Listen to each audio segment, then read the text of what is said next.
dinner. This time I got me a lot, but I put more cinnamon or the pumpkin pie spice. I put more, and then I of course got me like a lot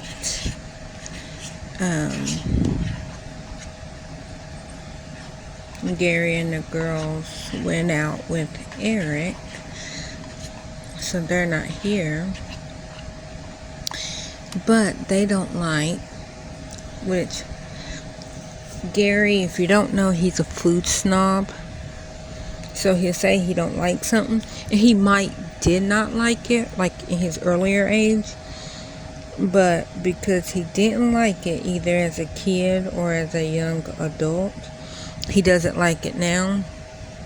Instead of going back to it, because that's like me, I don't like the taste, texture, or smell of meat, but I do try. Well, one, I have to, because animal protein, anyhow, hate it. But I try to go back to things like boiled eggs. I would rather die, and that's not me being dramatic, that's me being literal. Like if the doctor told me you have to eat one boiled egg a day or you will die at the end of that day, I would make sure all my everything's together for the girls for when I die. Make sure all my final arrangements are together. They are in the right place. I let them know where my life insurance papers are. It's not that much money. And hopefully they can just bury me in the cheapest box. I don't want to be cremated. It scares me. But if that's all that they can afford, okay, just enough for them. Like I said, my life insurance is literally not even, my life insurance, the whole thing is, if I didn't spend one penny for 2 years, that would be 2 years of my income. That's how little it is.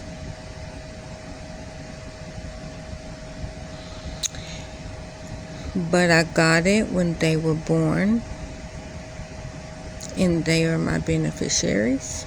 They already know that bring me into the church down the aisle to Euthanasia by Post Malone, and then when they're carrying my casket out to the hearse, carry me out to Helena by My Chemical Romance. At the funeral service, I already said, if he is still alive, either one of the three, my cousin Mitchell, my cousin Zacchaeus, and my cousin Cordell. I mean, I think Josh, he can make the drums sing, but I haven't heard it in so many years, and I know Zacchaeus can, and like Mitchell did it at his mama's funeral. I think that's the last time. I know when his aunt died, Carrie, I don't remember if he played the drum. I don't know if they had drums. Anyhow, but I love drums, and I love when they played the drums. And so they will have to play at my funeral. If they're dead, they got to come back and play.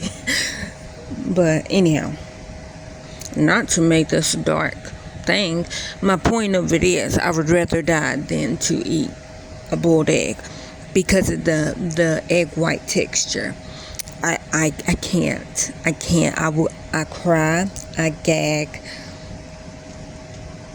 I literally cannot eat. I can't eat it.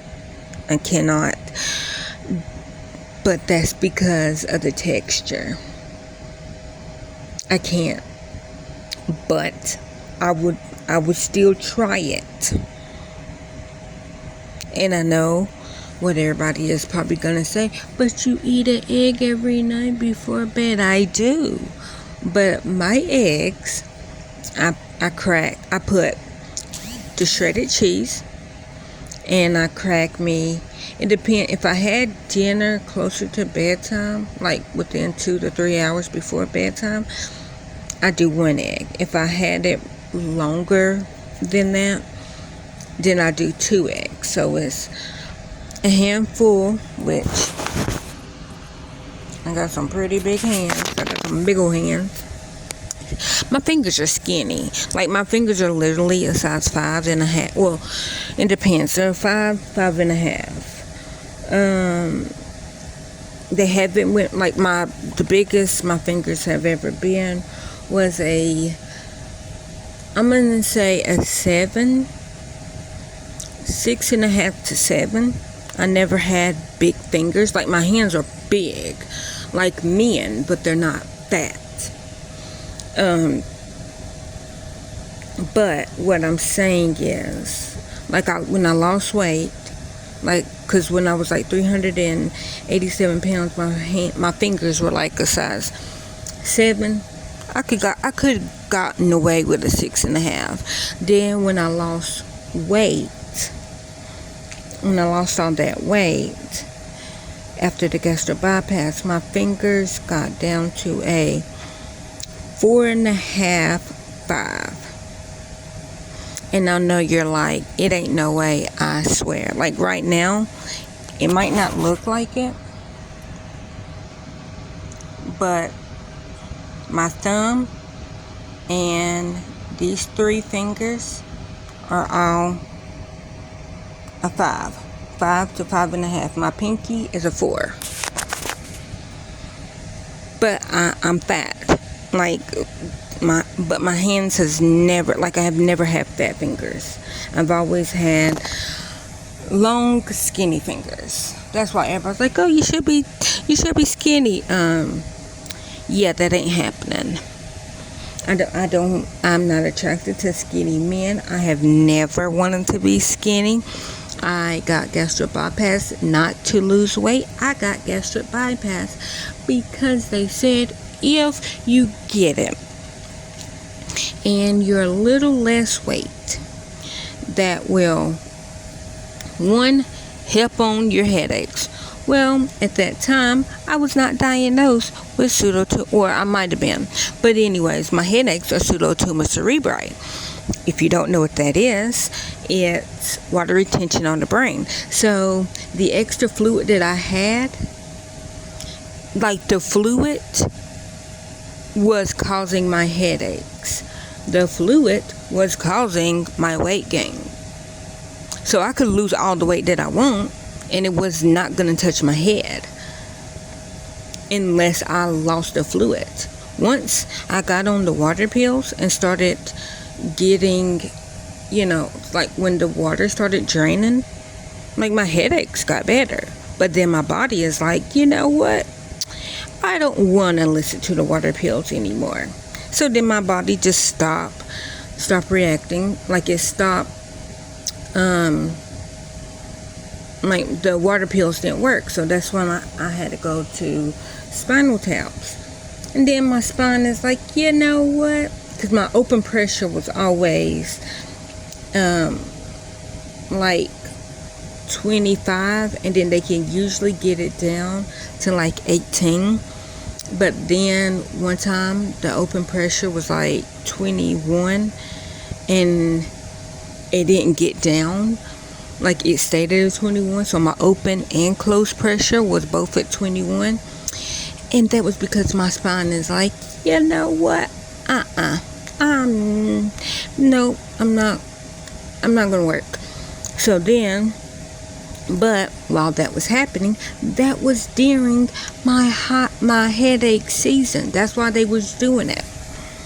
So they're like, okay, well, your body is not responding to the spinal taps anymore, even with your 3-month headaches, because that's how long they lasted, every single day for 3 months, every single day. And they were starting to come more frequent because it lasts for 3 months. It might not happen for another 9 months or 6 months. Like, it wasn't like to the day. It wasn't like, okay, I had it for 3 months, and then 6 months later, I know I'm going to have it. It wasn't like that. It was like, okay, you had it for 3 months. Cool. Now, it could come back in 3 months. It could come back in 6 months. It could come back in 2 years. You never know when it's going to come back. But that first headache, I'm going to be in pain for 3 months.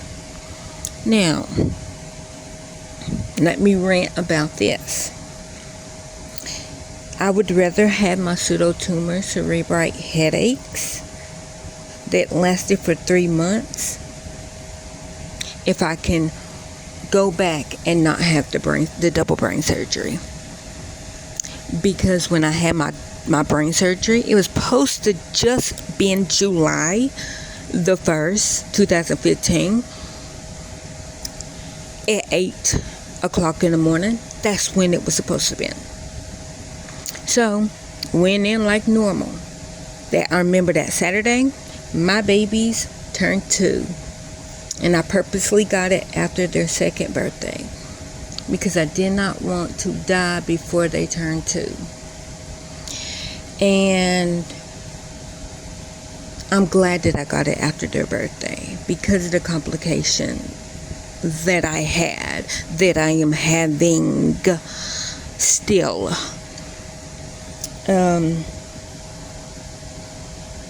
But yeah, I remember that Saturday I had their 2nd birthday, which was June the 28th.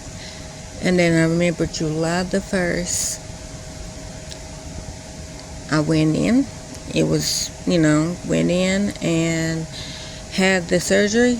I remember they woke me up in recovery and they told me we couldn't get it to work. The VP shunt, we couldn't get it to work. You're going back into surgery tonight. And I said, okay. Then the nurse asked me, are you in pain? I said, my neck hurts.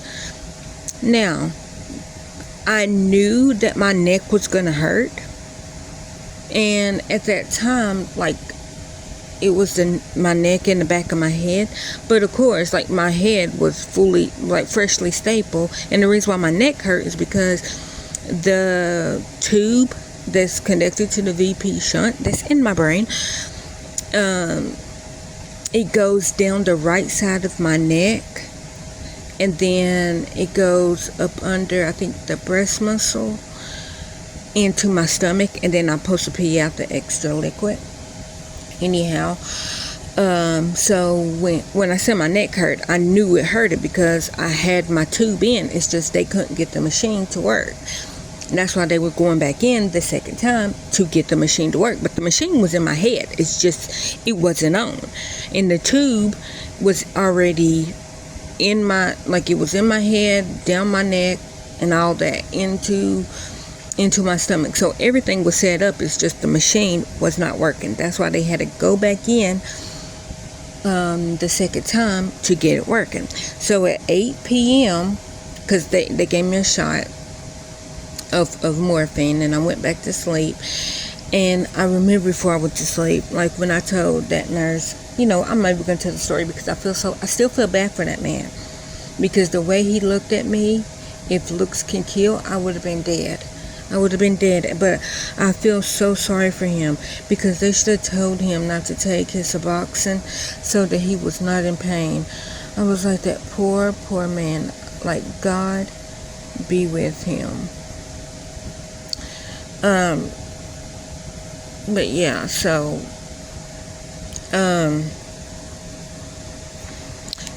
they woke me up and they said, okay, we're about to take you back to surgery. And I said, okay. And then when I woke up again, I remember I was getting off the elevator, and getting off the elevator to the floor. And I remember as soon as I opened my eyes, I seen my daddy and my brother. And I said, "Oh, hi, Daddy." And, and I tried smiling at my brother. Well, at that time, I didn't realize only the right side of my face was smiling. Yeah. But I told the doctor the next day because I couldn't feel the whole left side of my body. When it gets cold, it goes numb, like to where I can't feel the left side of my body.